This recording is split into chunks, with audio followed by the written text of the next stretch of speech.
My name is Alyssa Johnson, and I go to Allegheny College in Meadville, Pennsylvania. I'm about to start my second year there. Saving money and living frugally are very important to me because my family doesn't really have a lot of money, so what we do have, we have to keep a really close eye on. And that's partially because both of my parents own their own business, and so with all the expenses that are associated with that, we don't have a whole lot of extra money. These are my top 5 tips for saving money in college.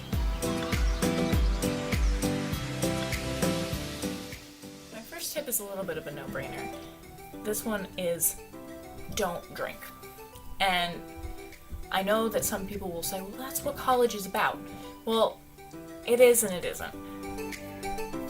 When you go to parties every weekend or every couple weekends or even once a month and you're buying alcohol or paying someone else to buy you alcohol, that eats up a lot of your money. Not to mention it's also illegal. Alternatively, keep a very close eye on what and how much you're drinking so that you limit that spending. My next tip kind of goes along with that, and this one is to have some semblance of a budget.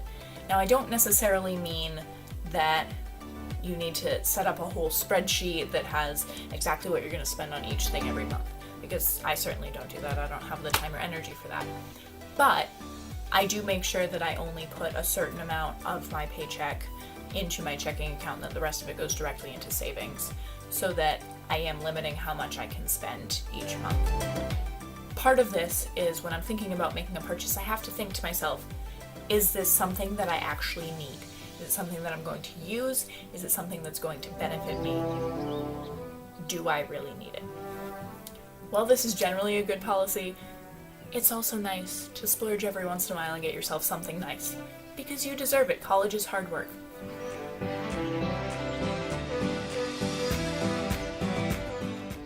My next tip is a little bit unique to me because I have a kind of unusual situation where I go to school in a state that has sales tax, but I live in a state that doesn't have.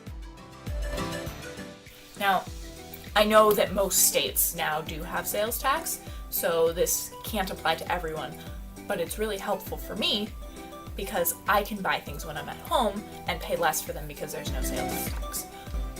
If I'm at home for break and I know that I'm going to be running out of shampoo soon at school, I can buy some while I'm home rather than paying sales tax on top of the price in Pennsylvania.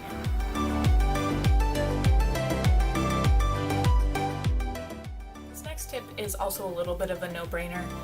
Eat on campus. You have a meal plan for a reason, and depending on your meal plan, you may have more than you need.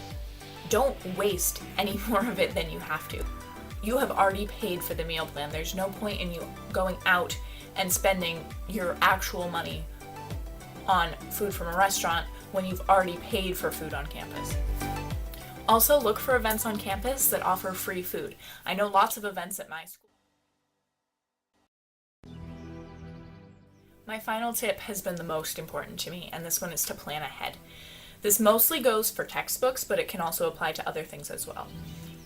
For textbooks, at my school anyway, they put up a list before the semester begins of what books you're going to need, and I read a few things before my first semester that said don't buy your books ahead of time because you might not actually need them.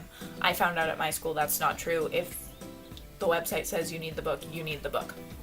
So if you plan ahead and you buy your books a month or so before the beginning of the semester, you'll have time to shop around and find the best deal, which may not be the college's bookstore. I know that that's where they want you to buy them, but it's often more expensive.